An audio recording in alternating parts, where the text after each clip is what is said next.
And then Rachele, do you want to follow up as far as comments on others or elaborate on what you mentioned earlier? Yeah, sure. Thanks. I just want to say basically kind of what Jen just said, how it really is all, coming together with all of us. So we all have a piece of this, especially, I mean, I spoke before about just, talking about injuries with children and older adults, but I did briefly mention that, a lot of times I work with clients and patients that do have a lot of trauma in their lives, and that the trauma lives in their body and has caused physical symptoms.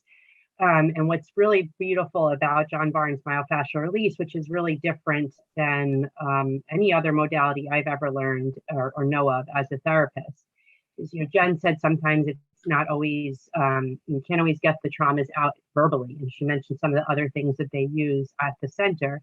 And what myofascial release does is it gets people to tune into their bodies. So when you experience trauma, a lot of times you basically dissociate from your body because you need to survive the situation. And when you dissociate from your body, you don't even know how to feel into your own body. You don't know what it means to live in your body. So one of the things I do with my patients is just to get them to start to feel their bodies, know what it is to be in their body and to feel safe again in their body. So there's so much more to myofascial release than just the injury stuff that I spoke about like before, which is what I was kind of focused on today. But then the trauma piece came up, and that's such an important part of what I do too. And it's,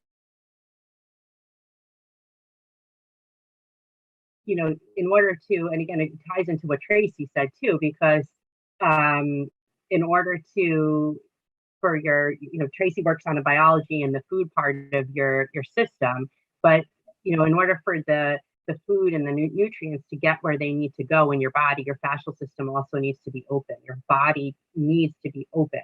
You need to release that trauma, those restrictions in your body. So it does all work together. And there's a wonderful book called The Body Keeps the Score. I know Tracy knows it. I'm sure Jen knows it.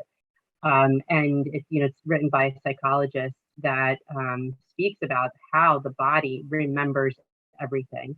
And it does, and we have to find ways to release it, whether it is through myofascial release work, through horticulture work, through art, through music, through therapy, whatever, like we were talking about before. But so I just, what I do ties into so much of what Jen was talking about, and also what Tracy was talking about as well, and goes way beyond just the injury piece of the stuff I spoke about earlier.